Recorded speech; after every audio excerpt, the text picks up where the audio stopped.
Namaskar. A warm welcome to World News and Indian Perspective on All India Radio. This is R.S. Raghu and with me is Nishit Kumar bringing glimpses of the major developments of the day from across the globe. Over the next half an hour, we shall bring you the latest from the world of politics, economy, sports, entertainment and more. The headlines.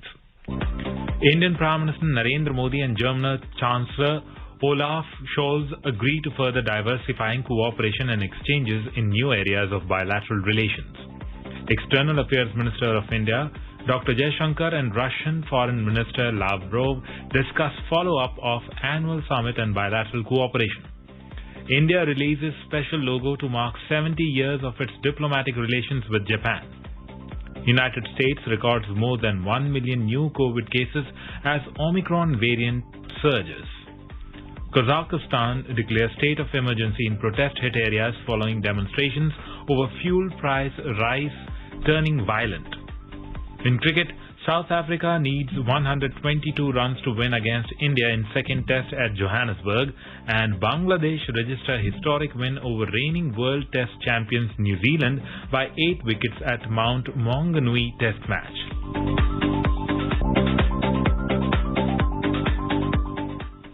As India marches towards administering 150 crore vaccine doses against COVID-19, news about the new corona variant is a cause for concern.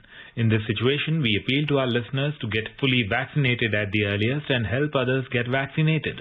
Please continue to follow these 3 simple steps to stay safe. Wear a face mask, maintain 2 gaz ki duri for social distancing and focus on hand and face hygiene. For any COVID-related information and guidance, contact national helpline numbers 011-2397-8046 and 1075. And now the news in detail. Indian Prime Minister Narendra Modi on Wednesday had a telephonic conversation with the Federal Chancellor of Germany, Olaf Scholz. Mr. Modi congratulated Mr. Scholz on his appointment as the Chancellor. He expressed his appreciation for the immense contribution of former Chancellor Angela Merkel in strengthening the India-Germany strategic partnership and looked forward to continuing this positive momentum under the leadership of Mr. Scholz. The two leaders agreed that there was significant synergy in the governance priorities announced by the new German government and India's own economic vision. They reviewed the potential of ongoing cooperation initiatives, including for promoting investment and trade links. They agreed on the potential for further diversifying cooperation and exchanges in new areas. In particular, they expressed the hope to commence new cooperation initiatives in the areas of climate action and green energy, to enable both the countries to achieve their climate commitments. The Prime Minister conveyed his good wishes for the new year to Chancellor Scholz and to the German people and looked forward to meeting him soon for the next meeting of the bilateral intergovernmental consultations. Indian External Affairs Minister Dr. S. Jaishankar and his Russian counterpart Sergei Lavrov held a telephonic conversation and discussed practical issues of bilateral cooperation as a follow-up to the results of the Russian-Indian summit held in Delhi on December 6th. They also exchanged New Year greetings. The Russian embassy in India said in a tweet that on Tuesday, at the initiative of the Indian side, the Russian Foreign Minister Sergei Lavrov had a telephonic conversation with Dr. S. Jaishankar. The two leaders confirmed the intention to consistently strengthen relations of the special and privileged strategic partnership between the two countries in the spheres of economy and investments, nuclear energy, space, high technologies and healthcare. The two ministers agreed on further steps to expand interaction in regional and international affairs, including cooperation in the SCO, BRICS, RIC, as well as in the UN and the UN Security Council. They also exchanged views on preparations for upcoming high-level contacts, including a meeting of the Intergovernmental Commission on Trade and Economic, Scientific, Technological and Cultural Cooperation. Dr. Jaishankar said in a tweet that the two sides also discussed the follow-up of 2+2 meeting and agreed to remain in regular touch. Russian President Vladimir Putin had held the 21st India-Russia annual summit with the Prime Minister Narendra Modi on December 6th in New Delhi. Indian External Affairs Minister Dr. S. Jaishankar had a conversation with the Foreign Minister of Bhutan, Tandi Dorji, on Wednesday, where they assessed the continuing progress of their development partnership. Both the sides also exchanged New Year greetings. The External Affairs Minister in a tweet said, "A warm conversation and New Year greetings were exchanged with Dr. Dorji." He said that they assessed the continuing progress in the development partnership. Dr. Jaishankar further noted that their unique relationship stands even stronger amid the corona challenge. India and Bhutan share unique and exemplary bilateral relations which are based on mutual trust, goodwill and understanding. In line with India-Bhutan unique and special relations, the Government of India ensured continuous supply of trade and essential items to Bhutan despite COVID-19 related lockdowns. Last year, an Indian Air Force aircraft delivered the first consignment of 150,000 doses of Covishield vaccines to Bhutan, making it the first country to receive the gift from India, which was received by Prime Minister Dr. Lote Tshering. Indian External Affairs Minister Dr. S. Jaishankar spoke to Foreign Minister of Australia, Marcy Payne. Dr. Jaishankar expressed confidence that this year will see even greater advancement in the ties between the two countries.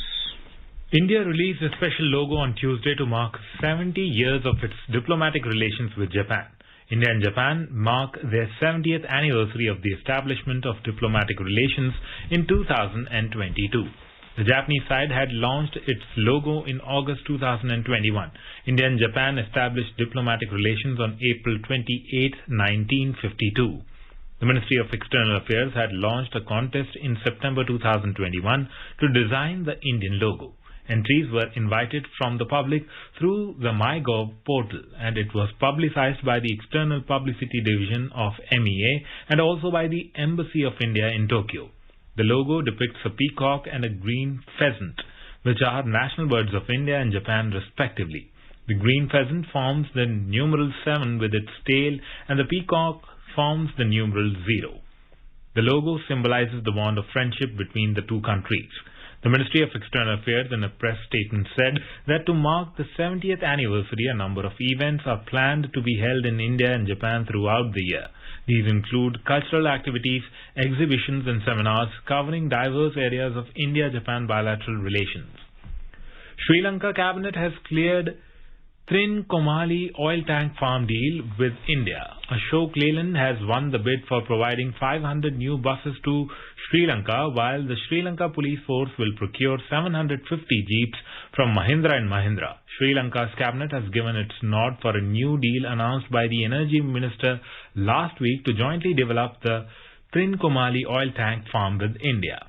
According to a press statement issued by the Department on Government Information on decisions taken at the first cabinet meeting of the year held on Monday, India and Sri Lanka have reached an agreement to implement a joint development project through diplomatic talks.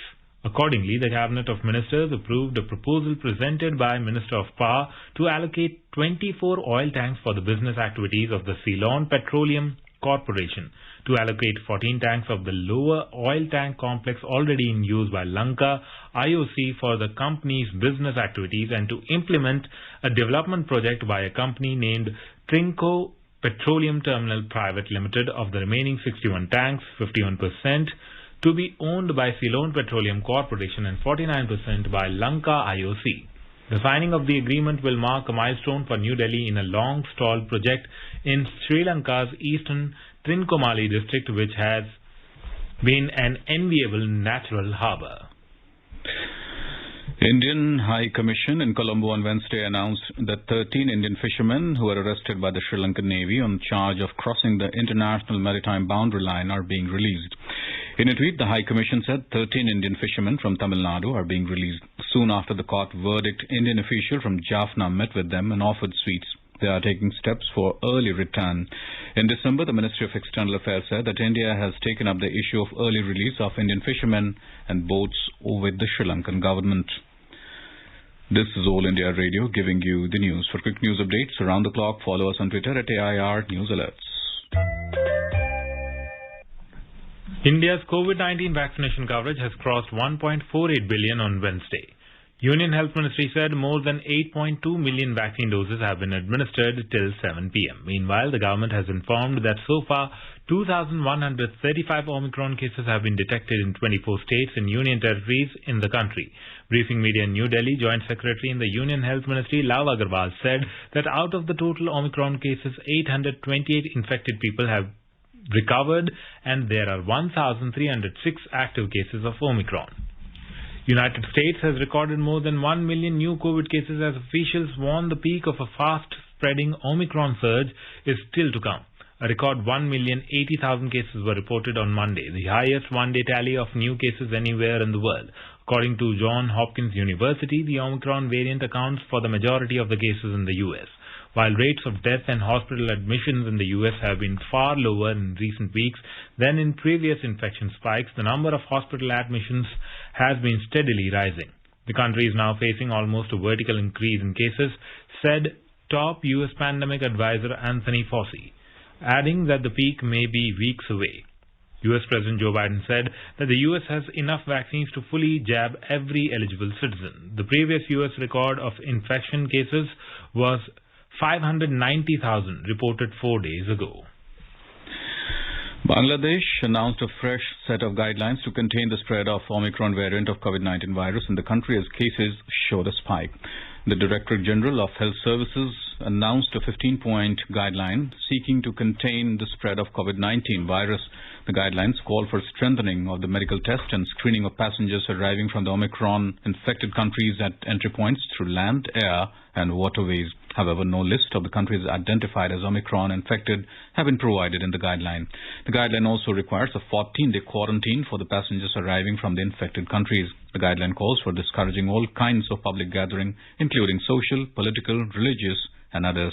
Bangladesh reported 775 new cases of corona infection, marking a 3-month high.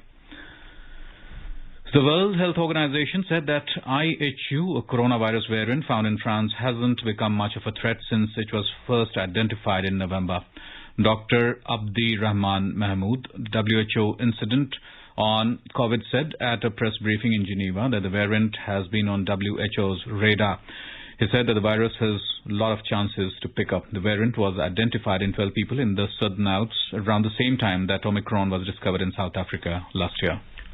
Kazakh President Kassym-Jomart Tokayev has declared a 2-week state of emergency in parts of the country after protests over fuel price rises turned violent, his office said early on Wednesday. The move includes an 11 p.m. to 7 a.m. curfew, movement restrictions and a ban on mass gatherings, according to documents published on the president's website. Tokayev said in a video address that calls to attack government and military offices are absolutely illegal. He said the government will not fall, but he wants mutual trust and dialogue rather than conflict. The oil-rich country's government announced late on Tuesday it was restoring some price caps on liquefied petroleum gas after the rare protests reached Almaty following a sharp rise in the price of the fuel at the start of the year. After the price of the fuel spiked, rallies involving thousands of people erupted on January 2nd in the town of Zanaozain, an oil hub and site of deadly clashes between protesters and police a decade ago. In Almaty, police appeared to have taken control of the main square shortly after deploying flashbang grenades. Public protests are illegal in the country of 19 million unless their organizers file a notice in advance. The United States, Norway, Britain and the European Union have warned the Sudanese military against appointing their own prime minister, saying it would risk plunging the nation into conflict.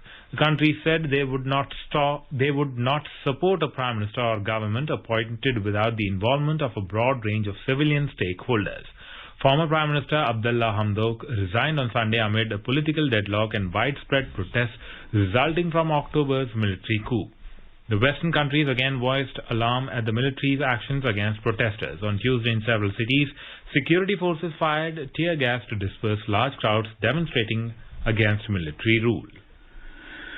North Korea has fired a ballistic missile into the sea, South Korea's defense minister has said. The launch was first reported by the Japanese Coast Guard early on Wednesday before being confirmed by defense authorities in Seoul later. The UN prohibits North Korea from ballistic and nuclear weapons tests. This is the first missile launched by Pyongyang after leader Kim Jong-un pledged to bolster the country's defense capabilities last month. South Korean and US intelligence are closely analyzing for further details, Seoul's Joint Chief of Staff said in a statement. Japan's Defense Minister Nobuo Kishi said that ballistic missile had flown about 500 kilometers according to a news agency. In 2017, North Korea tested the Hwasong 15, a missile that peaked at an estimated altitude of 4,500 kilometers, putting U.S. military bases on the Pacific island of Guam well within the striking distance. Japanese Prime Minister Fumio Kishida called the latest launch very regrettable, pointing to North Korea's repeated testing of missiles since 2021. In 2021, North Korea continued the advancement of its weapons program, conducting what state media reported as the testing of a new hypersonic missile, as well as a train-based ballistic missile and a new long-range cruise missile.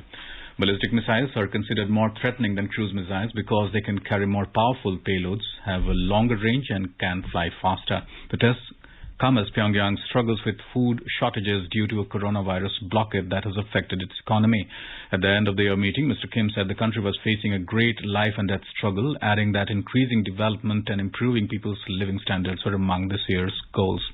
United Nations officials had earlier warned that vulnerable children and elderly people in North Korea were at the risk of starvation.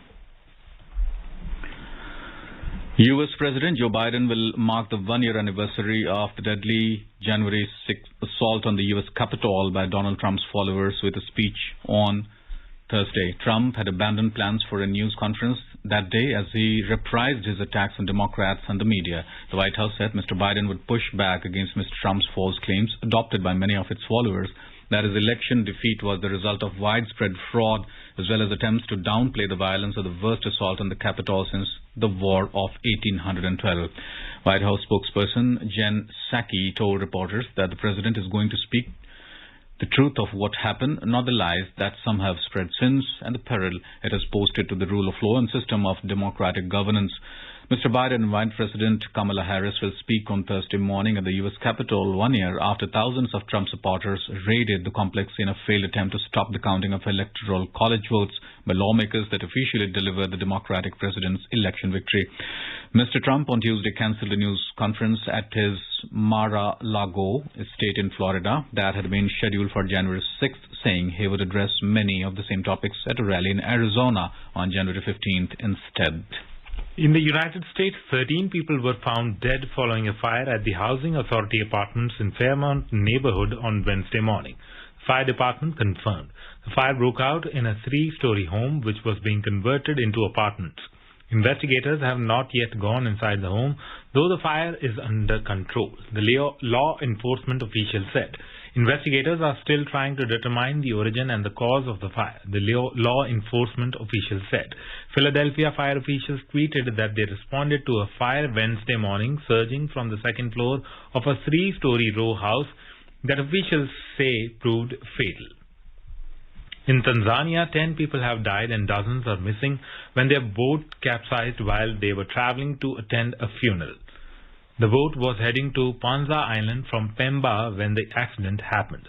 Regional Commissioner of South Region Matar Zahor said 9 other boat passengers were rescued and treated after capsizing Tuesday night near Kisiwapanza, an islet adjacent to Makwani district.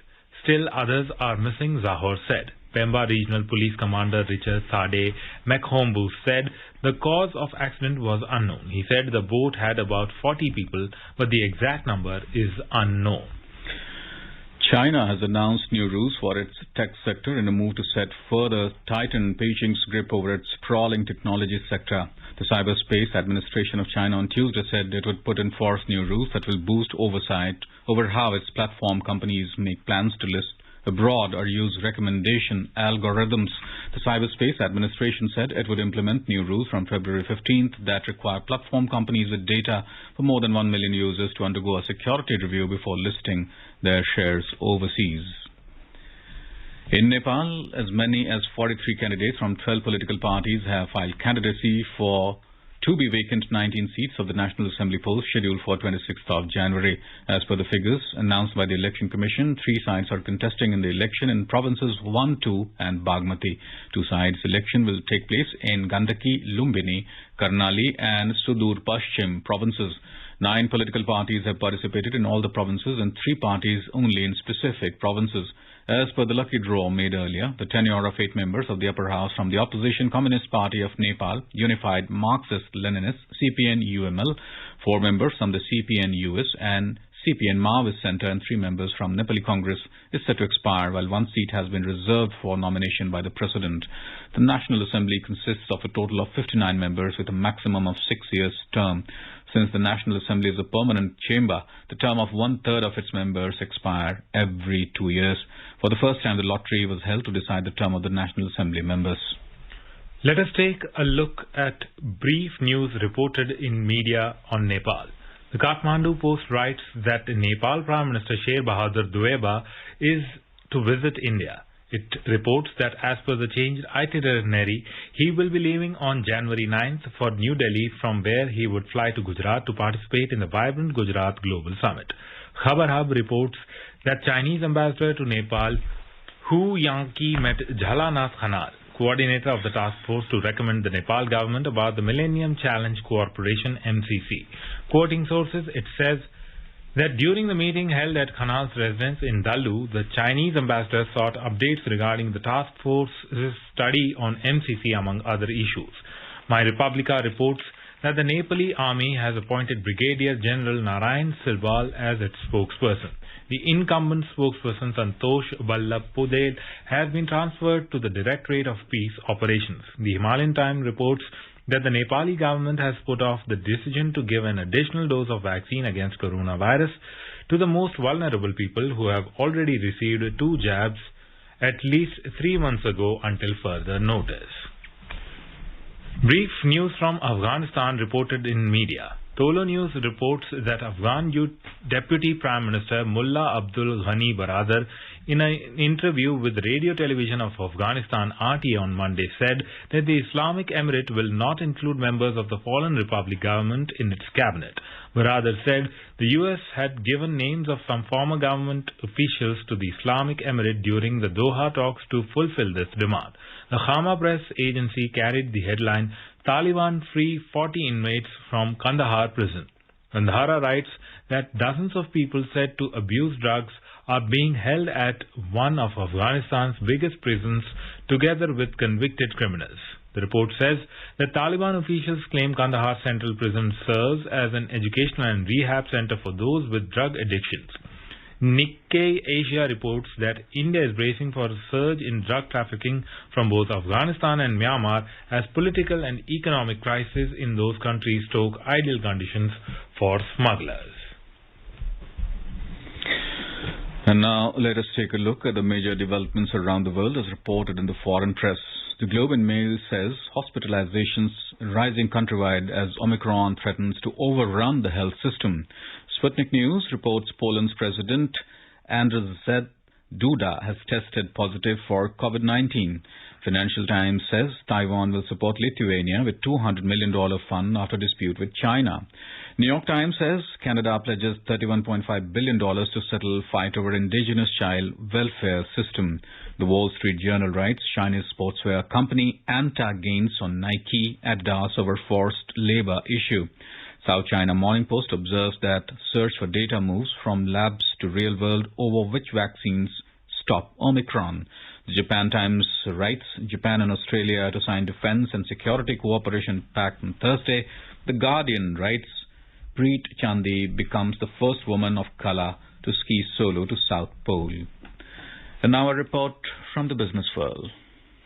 The BSE Sensex climbed 367 points or 0.61% to trade at 60,223. The NSE Nifty added 120 points or 0.67% to close at 17,925. Asian stocks fell as higher U.S. Treasury yields weighed on global tech firms and pushed the dollar to a 5-year high against Japan's yen. Hong Kong's Hang Seng plunged 1.6%, South Korea's Kospi declined 1.2%, and China's Shanghai Composite Index slipped 1%. Singapore's Straits Times fell 0.6%, while Japan's Nikkei 225 ended marginally up by 0.1%. European markets were up in intraday trade. Oil prices locked gains of around 0.5%. Brent crude was trading around $80.40 per barrel. Back home, gold prices remained almost unchanged at multi-commodity exchange for February contracts. The precious metal was trading at 47,950 rupees per 10 gram in intraday trade. Silver prices declined 95 rupees to 62,130 rupees per kilogram for March contracts when reports last came in. And in the forex market, the rupee appreciated 19 paisa against the US dollar. The domestic unit closed at 74 rupees and 36 paisa against the US currency.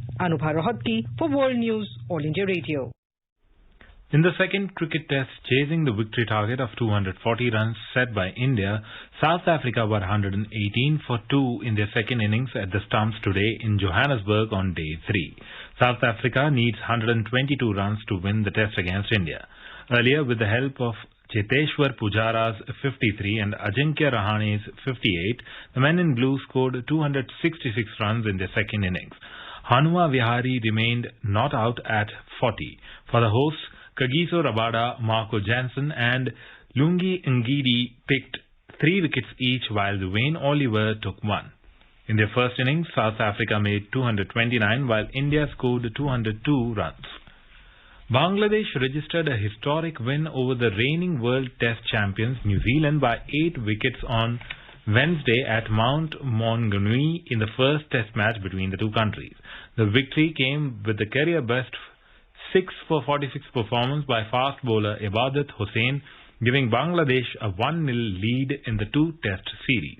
This is the first test win of Bangladesh over a team ranked in the top 5 in the world.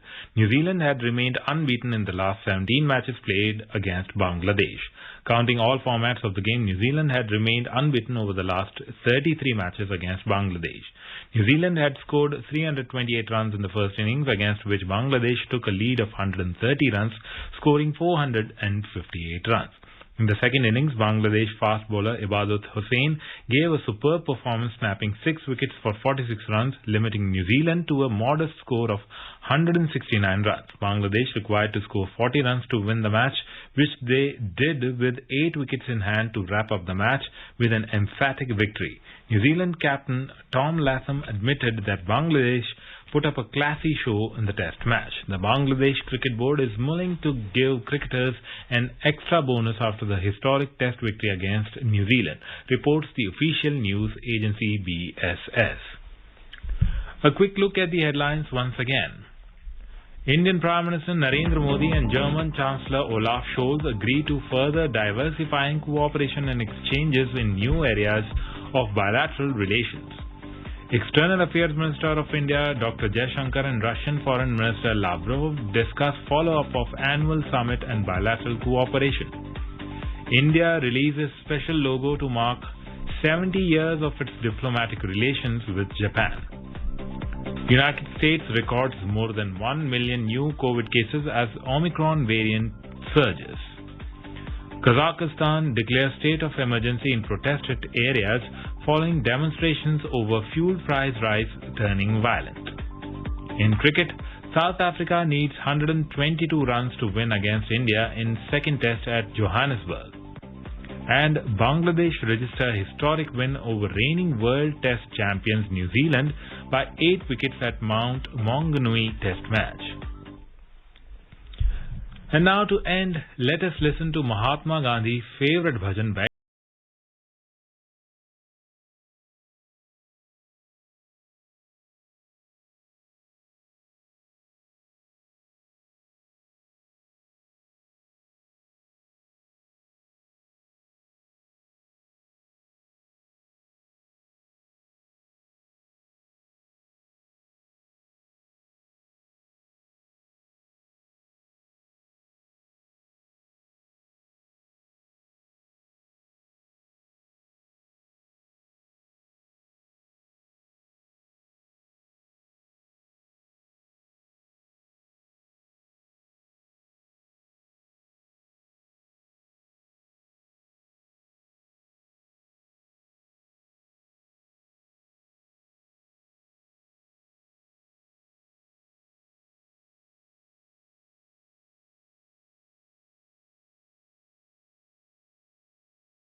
And with that, we end this bulletin.